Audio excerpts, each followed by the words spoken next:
Hey guys, कैसे हैं आप सब। I hope you are doing well. I am Sandeep, welcome to CSC circle. तो हम लोग डिस्कस कर रहे थे यूपी पीसीएस 2020 टेस्ट सीरीज। ठीक है, ये दिया इसकी टेस्ट सीरीज है, टेस्ट नंबर 10 है। 10 का ये 6 पार्ट है, यानी लास्ट पार्ट है। और इसका कंपाइलेशन आपको कल मिल जाएगा संडे को 150 क्वेश्चनों का। ठीक है, ये आज का हमारा डेली बेसिस का 25 का हमारा डिस्कशन रहता है। ठीक है, तो चलते हैं 126 क्वेश्चन नंबर पे। इसमें कहा गया कि उत्तर प्रदेश में कत्था उद्योग के लिए प्रसिद्ध जिला है। तो बताना है, फर्स्ट है कानपुर, सेकेंड है मेरठ, थर्ड है मथुरा और थर्ड तब डी ऑप्शन है बरेली। तो इसका डी ऑप्शन सही है। ये कत्था नगरी के लिए मतलब कत्था उद्योग के लिए प्रसिद्ध है बरेली, हमारा जो देखने को मिलता है उत्तर प्रदेश में। ठीक है, नेक्स्ट है निम्नलिखित में से कौन सा कथन सत्य सही है, ये बताना है। तो फर्स्ट है अगरतला भारत की एकमात्र प्रांतीय राजधानी है जो अंतर्राष्ट्रीय सीमा से मात्र 50 किलोमीटर की दूरी स्थित है।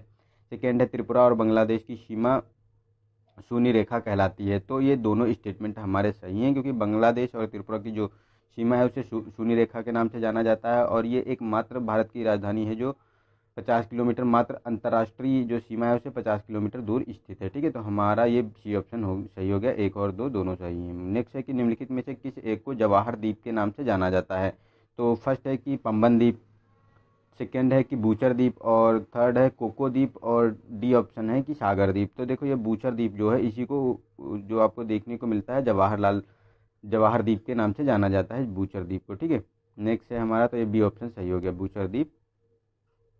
नेक्स्ट है हमारा निम्नलिखित को उत्तर से दक्षिण के क्रम में व्यवस्थित करना है। तो देखो, ये पर्वत दिए गए हैं, उनको उत्तर से दक्षिण में आपको लगाना है, जैसे ऐसे लगाना है। तो देखो, इसमें सबसे पहले आपको देखने को मिलेगा ये मालवा का पठार, ये तुम्हारा राजस्थान मध्य प्रदेश और गुजरात तक फैला हुआ है। ठीक है, तो ये सबसे ऊपर आएगा। ठीक है, और उसके बाद अगर करें तो ये विंध्य श्रेणी जो मध्य प्रदेश में देखने को मिलती हैं। और ये महादेव की पहाड़ियाँ, थर्ड पोजीशन पे महादेव की पहाड़ियाँ आएंगी, क्योंकि ये आपको उसमें झारखंड में देखने को मिलती हैं। ठीक है, और अजंता की ये उसमें मतलब अजंता की ये जो श्रेणी है ये आपको महाराष्ट्र में देखने को मिलेगी। ठीक है, तो ये हमारा पहले हो जाएगा सेकेंड, फोर्थ, वन, थर्ड। तो सेकेंड नहीं, फोर्थ, सेकेंड, फोर्थ, वन, ये वाला डी ऑप्शन ये सही हो जाएगा इसका। ठीक है, 2413।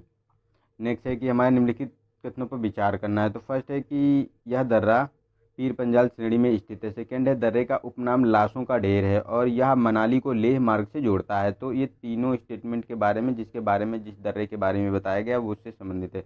तो फर्स्ट है जोजिला दर्रा, शिपकिला दर्रा बी ऑप्शन है, थर्ड है रोहतांग दर्रा और डी ऑप्शन है बुर्जिल दर्रा। तो देखो, इसमें जो ये डी ऑप्शन है, सी ऑप्शन है, ये रोहतांग दर्रा के बारे में ये बात करता है, क्योंकि इसे ही लाशों का ढेर कहा जाता है और ये पीर पंजाल श्रेणी में स्थित है और इसे लेह और मनाली को जोड़ता है, ये जो मार्ग है। ठीक है, तो ये रोहतांग दर्रे के बारे में बताया गया है। नेक्स्ट है कि पूर्वी घाट के बारे में निम्नलिखित में से कौन सा असत्य है, ये बताना है। तो देखो, ये गाइज ये याद रखा करो, असत्य और सत्य और सही और गलत जो पूछा जाता है इन चीज़ों पे आप लोग या तो गोला कर लिया करो या आप अंडरलाइन कर लिया करो, क्योंकि इससे क्या है, हमारा क्वेश्चन बहुत जल्दी गलत हो जाता है, क्योंकि पूछा असत्य होता है और हम क्वेश्चन को पढ़ते पढ़ते जब हमें आता होता है क्वेश्चन तो वो हम सही पे टिक कर देते हैं। ठीक है, तो ये चीज़ें आप लोगों को याद रखनी है। तो फर्स्ट है कि पूर्वी घाट किसी भी प्रकार का जल विभाजक नहीं है। सेकेंड है कि पूर्वी घाट पर शीतोष्ण वर्ण नहीं पाए जाते हैं। तो देखो, ये दोनों स्टेटमेंट हमारे सही हैं। ठीक है, और पूछा गया असत्य है, तो हमारा डी ऑप्शन सही हो जाएगा, क्योंकि अगर अभी जरा से गलती होती तो अगर सी पे टिक कर देते तो हमारा क्वेश्चन गलत हो सकता था। ठीक है, तो ये असत्य और सत्य के बारे में विशेष ध्यान रखा करो, या तो इसको अंडरलाइन कर लिया करो या आप इस पर गोला कर लिया करो। ठीक है, तो नेक्स्ट है कि हमारा प्रधानमंत्री के द्वारा 6,000 करोड़ रुपए की कुल परिव्यय के साथ अटल भूजल योजना की शुरुआत कब की गई। तो फर्स्ट है कि ए ऑप्शन 25 नवंबर 2019 और बी ऑप्शन है कि 25 अक्टूबर 2019। फिर सी ऑप्शन है 21 जनवरी 2020 और 25 दिसंबर 2019। तो ये डी ऑप्शन इसका सही है। जो अटल भूजल योजना है ये जल प्रबंधन के बारे में बात करती है, इसीलिए ये प्रधानमंत्री नरेंद्र मोदी ने इसे स्टार्ट किया था। ठीक है, 25 दिसंबर 2019 को ये आपको देखने को मिलेगा, क्योंकि जो अटल बिहारी वाजपेयी की पुण्यतिथि पे ये जारी की गई थी। ठीक है, तो उसी समय ये मतलब लॉन्च की गई थी उनके जन्म दिवस पर। नेक्स्ट है कि 25 बजट 2020-21 में दी गई सब्सिडी के घटते क्रम में व्यवस्थित कीजिए। तो किसको कितनी सबसे ज़्यादा सब्सिडी दी जाती है, उसके बाद कितनी दी जाती है, मतलब इसके बारे में बताना है। तो फर्स्ट है कि ए ऑप्शन कि खाद्य पेट्रोलियम या फिर उर्वरक। सेकंड है कि खाद्य उर्वरक पेट्रोलियम। सी ऑप्शन है खाद्य पेट्रोलियम ब्याज और इनमें से कोई नहीं, डी ऑप्शन है। तो देखो, हमारा बी ऑप्शन सही है, क्योंकि सबसे ज़्यादा जो आपको सब्सिडी देखने को मिलती है ये फूड में मिलती है, ठीक है। उसके बाद फर्टिलाइज़र है, फिर पेट्रोलियम को दी जाती है, ठीक है। तो इसको याद रखिए इस ऑर्डर को, क्योंकि ऐसे क्वेश्चन ज़रूर पूछे जाते हैं पीसीएस में, ठीक है।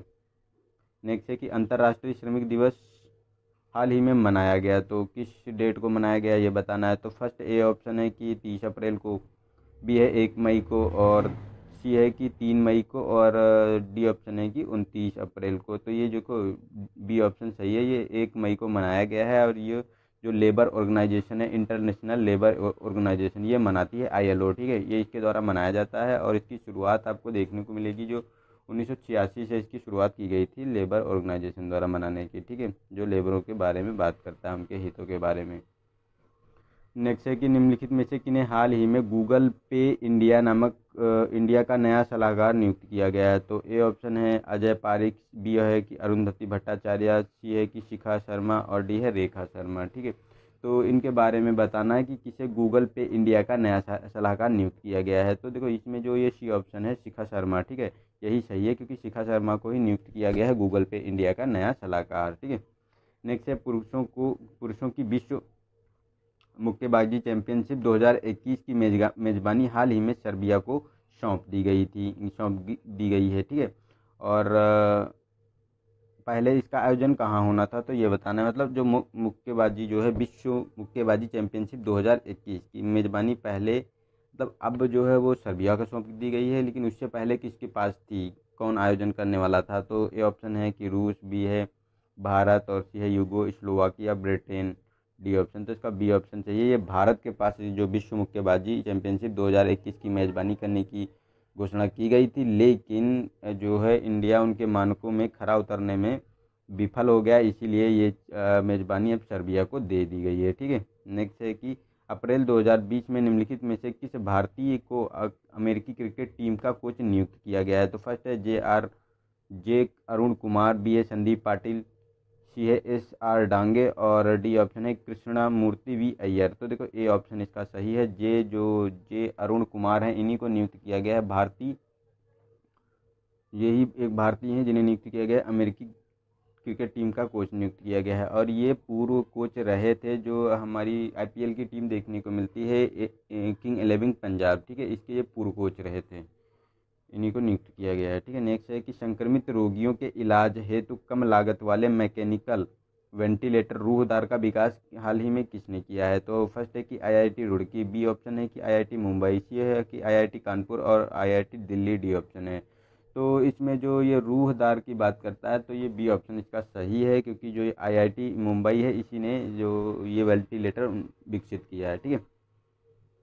नेक्स्ट है 139 क्वेश्चन नंबर, इसमें कहा गया है कि बाजार में उपलब्ध दवाइयाँ सीधे रोगियों के घर पहुंचाने के उद्देश्य से धन्वंतर योजना की शुरुआत किस राज्य सरकार द्वारा हाल ही में की गई है। तो फर्स्ट ऑप्शन है गुजरात, सी है बी ऑप्शन है कि महाराष्ट्र, सी कर्नाटका, और डी ऑप्शन है असम। तो ये डी ऑप्शन सही है, जो असम राज्य है इसी के द्वारा धन्वंतर योजना शुरू की गई है, जो बाजार में उपलब्ध दवाइयों को सीधे रोगियों के घर पहुँचाने का है, जिसका उद्देश्य रखा गया है, ताकि लोग बाहर ना निकलें और उनको घर में ही उनकी दवाइयाँ मिल जाएं सारी, ठीक है। नेक्स्ट है कि हाल ही में उषा गांगुली का निधन हो गया, निम्नलिखित में से कौन सा कथन उनके संबंध में सत्य है ये बताना है। तो फर्स्ट है कि इनका जन्म कानपुर उत्तर प्रदेश में हुआ था।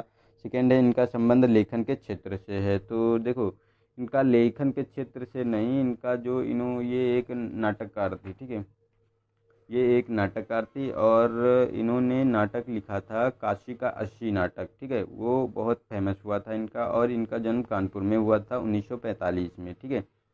तो ये इनको याद रख सकते हैं, ये मतलब बहुत ज़्यादा फेमस रही थी, और कानपुर मतलब उत्तर प्रदेश से संबंधित है, इसीलिए ये क्वेश्चन है। और ये क्वेश्चन देखो ऐसे ही क्वेश्चन UPPCS पूछता है, तो इनके बारे में आपको याद रखना है, ठीक है।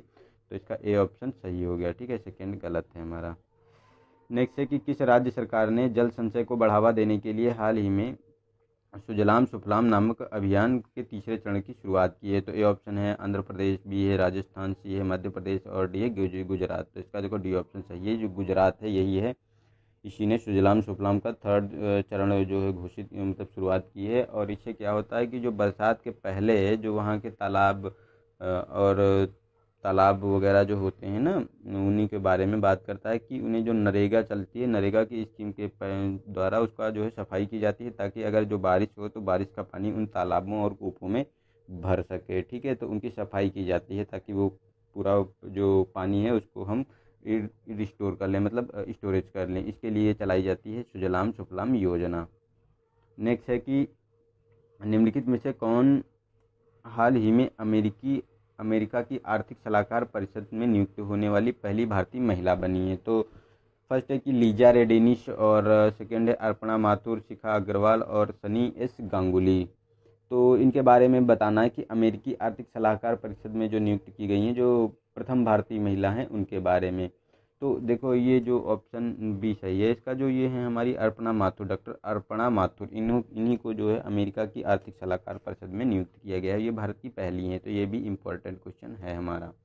नेक्स्ट है पीवी सिंधु के प्रारंभिक जीवन से लेकर विश्व चैंपियन बनने तक की यात्रा के संबंध में लिखी गई पुस्तक the shuttling to the top, the story of PV Sindhu, ठीक है, लिखी गई है। ये किसके द्वारा लिखी गई है ये बताना है। तो फर्स्ट है कि वी कृष्णा स्वामी द्वारा, बी ऑप्शन है कि अमीय देवगन द्वारा, और सी ऑप्शन है कि अमित नंदन प्रकाश द्वारा, डी है कि नीरज झा द्वारा। तो इसका जो आपको देखने को मिलेगा, जो ये वी कृष्णा स्वामी द्वारा इनकी रचना की गई है, जो ये shuttler to the top the story of PV Sindhu है, ठीक है, इसी की रचना इन्होंने की है। तो ये ऑप्शन हमारा सही हो गया। तो उनके बारे में पूरी उनकी जो जीवन यात्रा रही है, जो विश्व चैंपियन बनने तक की, उसके बारे में पूरा वर्णन किया गया है कि उन्होंने कैसे कैसे अपने जीवन में संघर्ष किया है, और संघर्ष के बाद जो विश्व चैंपियन बनी है उनके बारे में सब ठीक है। ठीक है, नेक्स्ट है कि चौथे एशियाई पैरा खेल जिसका आयोजन अक्टूबर 2022 में होंगझाओ चीन में किया जाएगा का शुभांकर रखा गया है। तो फर्स्ट है बडावी, सेकंड है वाइट पांड और सी ऑप्शन है कि रेड पांडा, और फेई फेई डी ऑप्शन है। तो इसका डी ऑप्शन सही है, जो फेई फेई है यही रखा गया है, जो अक्टूबर 2022 में होंगझाओ में चीन में आयोजित किया जाना था, लेकिन इसको अब स्थगित कर दिया गया है। अभी हाल ही में एक ही न्यूज़ है कि इसे अभी स्थगित कर दिया गया है, ये अब 2021 में होंगे। ठीक है, नेक्स्ट है हमारा थॉमस अल्वा एडिसन की स्मृति में प्रारंभ सामाजिक नवाचार हेतु एडिसन अवार्ड 2020 जो अप्रैल 2020 में किस कंपनी को प्रदान किया जाएगा। तो फर्स्ट है कि Reliance power, Sujalam energy, D है टाटा पावर, और एनटीपीसी लिमिटेड के बारे में। तो ये सी ऑप्शन सही है, क्योंकि इन्होंने कम पावर वाली, मतलब कम इलेक्ट्रिसिटी वाली बल्ब के बारे में बात की है, मतलब रिसर्च की है उसी के बारे में, इसीलिए जो है ये नवाचारी अवार्ड दिया गया है, जो एडिशन अवार्ड है। ठीक है, टाटा पावर कॉरपोरेशन को। ठीक है, नेक्स्ट है कि अप्रैल 2020 में अंतर्राष्ट्रीय मुद्रा कोष द्वारा जारी वर्ल्ड इकोनॉमिक आउटलुक के अनुसार 2020 में भारत की वृद्धि दर आंकलित की गई है। तो ए ऑप्शन है 1.9, बी है कि 2.8, और सी है 3.5, और डी है 1.2। तो इसका ए ऑप्शन सही है, जो वृद्धि दर आंकलित की गई है 2020 की, जो वर्ल्ड इकोनॉमिक आउटलुक की रिपोर्ट आती है। ठीक है, ये वार्षिक, ये 6 मंथ में एक बार आती है। ठीक है, मतलब एक साल में 2 बार ये वर्ल्ड इकोनॉमिक आउटलुक की रिपोर्ट जारी करता है IMF। तो इसी में कहा गया है कि 1.9% रहेगी वृद्धि दर यहाँ की, इंडिया की। ठीक है, नेक्स्ट है कि निम्नलिखित में से किस एक राज्य सरकार द्वारा चिन्हित हॉट स्पॉट क्षेत्रों में कोरोना वायरस संक्रमण से निपटने हेतु ऑपरेशन शील्ड प्रारंभ किया गया है। तो ए ऑप्शन है कि महाराष्ट्र, सी है, बी ऑप्शन है राजस्थान, सी है उत्तर प्रदेश, डी है दिल्ली। तो इसका डी ऑप्शन सही है, ये दिल्ली है जो ऑपरेशन शील्ड इन्होंने प्रारंभ किया है, जो चिन्हित हॉटस्पॉट क्षेत्रों में जो कोरोना वायरस के संक्रमण से निपटने के लिए। ठीक है, नेक्स्ट है सुरेश एन पटेल को हाल ही में सतर्कता आयुक्त नियुक्त किया गया है। ठीक है, निम्नलिखित में से कौन केंद्रीय सतर्कता आयोग के संबंध में सत्य हैं। तो फर्स्ट है कि 1964 में इसकी स्थापना संतानम समिति की सिफारिश पर की गई थी। सेकंड है कि केंद्रीय सतर्कता आयुक्त का कार्यकाल 4 वर्ष या 65 वर्ष आयु तक का होता है। ठीक है, तो ये दोनों स्टेटमेंट हमारे सही हैं, क्योंकि जो ये सी ऑप्शन हमारा सही हो गया है। एन सुरेश को अभी हाल ही में इसमें सतर्कता आयुक्त नियुक्त किया गया है, और 1964 में संतानम समिति की सिफारिश पर ही से इसकी स्थापना की गई थी। ठीक है, और इसका 4 साल का कार्यकाल होता है, और 65 वर्ष जो भी पहले हो जाए। ठीक है, नेक्स्ट है हमारा 149 क्वेश्चन। इसमें कहा गया है कि हाल ही में भारत सरकार द्वारा अंतर्राष्ट्रीय वित्तीय सेवा केंद्र प्राधिकरण की स्थापना की गई, इसका मुख्यालय स्थापित किया जाएगा। तो फर्स्ट है गांधीनगर गुजरात, जालंधर पंजाब, बेंगलुरु कर्नाटक और लखनऊ उत्तर प्रदेश। तो देखो ए ऑप्शन इसका सही है, गांधीनगर गुजरात में। और ये मतलब अंतर्राष्ट्रीय वित्तीय सेवा प्राधिकरण है, इसका अभी हाल ही में इसके अध्यक्ष नियुक्त किए गए हैं, और ये पहले इसके अध्यक्ष हैं, क्योंकि ये अभी हाल ही में 2020 में ही इसकी स्थापना की गई है। ये एक मतलब एक दूसरा ऐसा होगा, ऐसा ऑर्गेनाइजेशन बनाया जा रहा है जिसका इंडिया में आपको हेडक्वार्टर देखने को मिलेगा। एक तो एक है सोलर अलायंस का, हमारा गुड़गांव में देखने को मिलता है, ये दूसरा है गुजरात में। तो इसके अभी चेयरमैन नियुक्त किए गए हैं जयंती श्रीनिवास, ठीक है, इसके चेयरमैन हैं। तो ये इम्पोर्टेंट है, पहला है मतलब वित्तीय संस्थान के मामले में पहला है और इंडिया का दूसरा है, तो ये भी इम्पोर्टेंट हो जाता है। नेक्स्ट है कि भारतीय सेना द्वारा हाल ही में प्रारंभ ऑपरेशन नमस्ते का उद्देश्य है, तो कोविड-19 के प्रसार को रोकने में मदद करना। सेकेंड बी है कि पीओके के आतंकवाद को समाप्त करना। सी है कि भारत चीन सैन्य तनाव कम करना। और डी में से कोई नहीं। तो देखो ए ऑप्शन ये सही है, जो कोविड-19 के प्रसार को रोकने में मदद करना, यही जो ऑपरेशन नमस्ते का उद्देश्य था, ठीक है। तो ये ऑप्शन इसका सही हो गया है। तो हम लोगों ने यहाँ जो है 150 तक कंप्लीट कर लिए, मतलब हमारे शुरू 25 क्वेश्चन कंप्लीट हो गए हैं। इसका कंपाइलेशन 150 क्वेश्चनों का पूरा रिवीजन के पॉइंट ऑफ व्यू से आपको कल मिल जाएगा, तो उसे आप एंजॉय कर सकते हैं। और आप लोग पढ़ते रहिए, पढ़ाई करते रहिए। देखो कोरोना वायरस का तो प्रकोप है ही, तो उससे बच के और अपनी पढ़ाई पे ध्यान दीजिए, ठीक है। क्योंकि एग्ज़ाम होगा तो देखो उसमें आपको टॉप में ही करना है। अगर टॉप से नीचे आ गए तो आपका सिलेक्शन रुक जाता है। तो आपको कंटिन्यूटी बनाए रखनी है ताकि आपको अच्छे मार्क्स मिलें, और आपको ये ना रहे कि आपका होगा या नहीं होगा। ऐसी सिचुएशन में ना फंसे, तो आप लोग कंटिन्यू पढ़ाई करते रहिए, ठीक है। और देखो कंटिन्यू करोगे नहीं तो किस दिन क्या मिस हो जाएगा और पता नहीं, उसी दिन का अगर पेपर में आ जाएगा तो आप लोग कैसे उसे टैकल कर पाएंगे। तो टैकल करना है अगर अच्छे से पेपर को, तो आपको डेली बेसिस पे आपको करना पड़ेगा, तभी आपसे हो पाएगा, ठीक है।